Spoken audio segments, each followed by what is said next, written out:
وَلَوْ شَاءَ اللَّهُ مَا اقْتَتَلَ الَّذِينَ مِن بَعْدِهِم مِن بَعْدِ مَا جَاءَتْهُمُ الْبَيِّنَاتُ، اور اگر اللہ چاہتا تو نہ جھگڑتے،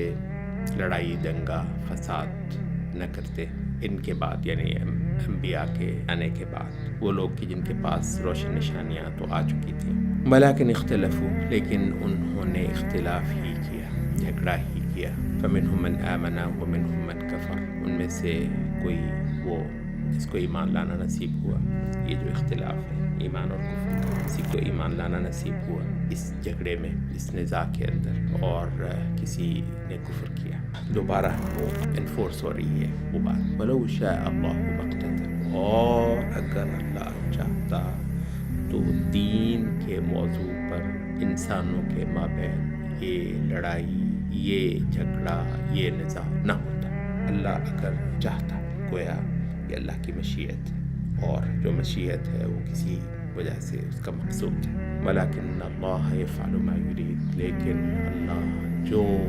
ارادہ فرماتا ہے کرتا ہے۔ اللہ کا ارادہ، اللہ کی مرضی ہو جانا، یہ میری مرضی نہیں، وَلَٰكِنَّ اللَّهَ يَفْعَلُ مَا يُرِيدُ، مرضی اللہ کی۔ یہاں تک کہ ایک ایسی بات جو بظاہر آپ کو سمجھ تک نہیں آتی، جی اللہ ہے، پوچھنے والا نہیں، اور اس کی حکمت اگر کسی مقام پہ آپ کو سمجھ آ جائے تو وہ الگ سے مقام شکر ہے۔ سبحان اللہ، اس کی یعنی قضا تقدیر، وہ موسیٰ اور خضر کا واقعہ شاید اللہ میں موقع دے، وہ دنگ رہ جاتے ہیں، اور اہل علم نے کہا کہ یہ اللہ تعالیٰ کی خاص مہربانی تھی۔ یہ قصہ بیان فرمایا تو اس کے بعد خضر کی زبان سے اس کی کچھ توجیحات ہمیں بتا دی، خاص اس کی تو بالکل حیران پریشان تھے، لیکن وہ جب وہ خضر نے وہ بات ٹھیک ہے، کچھ باتیں، ساری باتیں سمجھ نہیں آ سکتی، کچھ باتیں ہمیں سمجھ آئیں۔ فَمِنْهُم مَّنْ آمَنَ وَمِنْهُم مَّنْ كَفَرَ، کوئی ایمان لے کر آیا اور کوئی کسی نے جو ہے وہ کفر کیا۔ تو یہ جو نزاع ہے، اور اس میں سے وہ کسی کو ہدایت دے گا، اور ہدایت صرف اس کے ہاتھ میں ہے، اور وہ باقاعدہ اصولوں پہ ہے جو سارے کے سارے جو اس کے ہاں کنسیڈر ہوتے ہیں، پیش نظر رکھے جاتے ہیں، ان کی بنیاد پر وہ کسی کو توفیق دیتا ہے کہ یہ اس کی عبادت کرے اور اس کو مانے۔ اور کچھ ایسے متکبر ہوتے ہیں کہ جس کو یہ نہیں نصیب ہوتا، وہ جیسے کسی خدا شناس نے کہا کہ معرفت جو ہے، معرفت وہ بساط ہے جس میں وہ اپنوں کے سوا کسی کو قدم نہیں رکھنے دیتا۔ مطلب یہ تو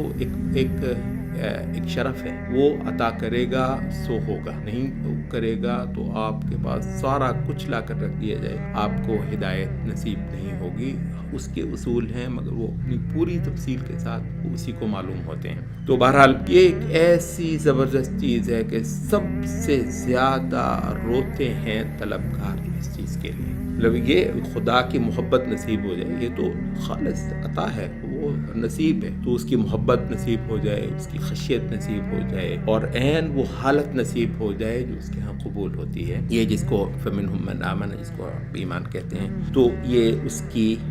دین ہے۔ البتہ انسانوں کا جو ہے وہ نزاع کرنا اور اختلاف کرنا، اور تاکہ یہ معلوم ہو کہ اگر کسی کو نصیب ہوا ہے تو وہ کیسی نایاب چیز ہے جو اس کو ملی اور اس کو عطا ہوئی۔ ایک واقعہ ہے، اور بالکل شروع کے اندر ہمارا جو مقدمہ تھا وہ بھی یہی تھا کہ یہ کسی وجہ سے خدا کا منصوبہ ہے کہ یہاں لوگ کوئی کفر کرے، تو کوئی شرک کرے، تو کوئی اعراض کرے، تو کوئی تکبر کرے، تو کوئی خدا بن کے کچھ دیر کے لیے یہاں پر بیٹھے، اور کچھ لوگ جو ہیں اس کو سجدے کر کے، اس کی تسبیحات کر کے، اور اس کی بڑائی اور اس کی کبریائی کر کے، اور اس کو راضی کر کے جہان سے رخصت ہوں۔ بلکہ سارا اصل جو ہے وہ پریشان ہونے کی بات ہے ہی یہ، جس کے اندر سے ہدایت ملنے کی نعمت کا آپ کو پوری طرح اندازہ ہوتا ہے۔ اگر وہ سینیریو آپ کے سامنے موجود نہیں ہے تو اس کے بعد ہدایت کا نعمت ہونا وہ بھی آپ پر جو ہے وہ واضح نہیں ہے۔